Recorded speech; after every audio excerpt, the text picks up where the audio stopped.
ค่หน้าแข่งคำ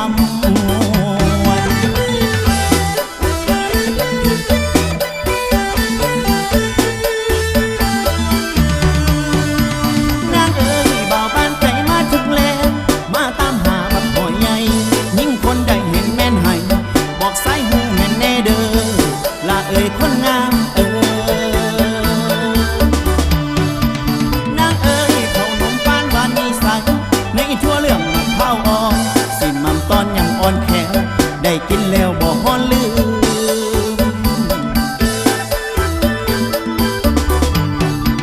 วันนี้ให้สาวนางอดสายยังตอนนางเข้มขาสิ้นไก่จงเห็นใจทางบักอาผู้มาสอกหน่อยบักหอยทำเอ้ยแพง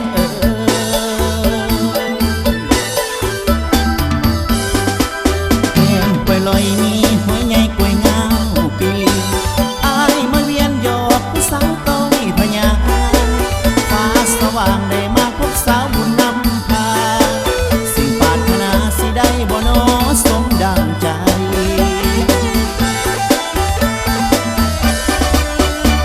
นางเอ๋ยบ่าวบ้านไกลขอไล่น้องสิ่งต้องการนี้ให้บอกมักหอยใหญ่ไออยากได้ขอน้ำน้องสิได้อยู่บ่แพงเดสาวงาม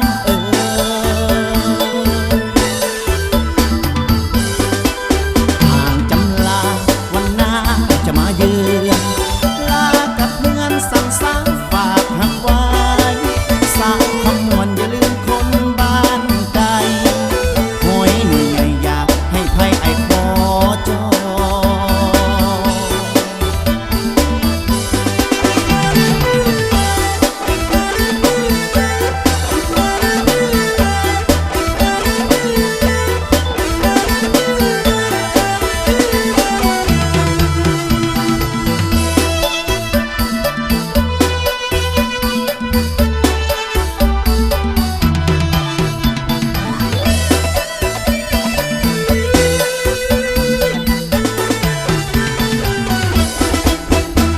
กล้วยลอยมีหัวใหญ่กล้วยงามปี